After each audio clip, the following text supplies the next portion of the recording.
Le choix du l'engrais starter ici sur l'exploitation, c'est principalement de faire un départ de maïs le plus rapide possible, couvrir le plus rapidement possible le sol et avoir un enracinement et un développement du maïs le plus rapide possible au départ. C'est surtout par rapport aux conditions climatiques ici, qui sont quand même des matinées et des nuits relativement froides durant toute la période de germination et de levée du maïs. Et ce froid pénalise fortement, il y a qu'à le voir sur ceux qui ont semé plus tôt que nous, se retrouver avec des maïs très en difficulté. Et nous ici, c'est un choix qui s'impose. Je pense que ça se voit en plusieurs tonnes de rendement à la fin. Ça fait quelques années qu'on a travaillé les engrais localisés au semis pour essayer d'avoir un développement rapide donc du pivot et une biomasse suffisante. Alors déjà pour une couverture la plus rapide possible du sol, donc on sait que ça a un effet direct sur l'enherbement. Et notamment sur la partie géranium, on a des gros problèmes de grosses altises, donc qui impactent les rendements. Et on a pu constater déjà depuis de longues dates que quand on a affaire à des colzas très développés, eh bien, on a beaucoup moins de larves dans les pétioles et dans les tiges. On a mis en évidence jusqu'à 7 quintaux significatifs par rapport à des témoins non fertilisés à l'automne.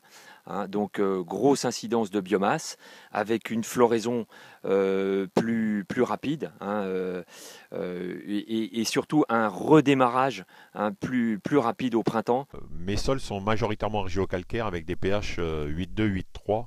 La raison première, c'était mes pH très élevés avec le blocage du phosphore.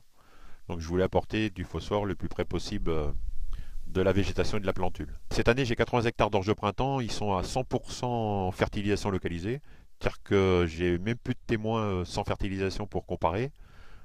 Les 10 ans d'expérience, je veux dire, la question pour moi ne se pose plus, c'est la fertilisation localisée généralisée. Pour les années qui viennent, ce que je veux, c'est continuer à comparer les engrais, les équilibres minéraux entre les engrais, et essayer de développer la fertilisation localisée d'une part sur le colza mais également sur les cultures d'automne.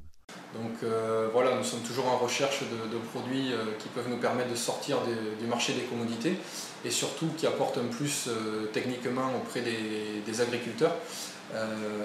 Voilà, dans un contexte de réduction des intrants, aujourd'hui il faut qu'avec moins de produits on arrive à avoir des résultats équivalents.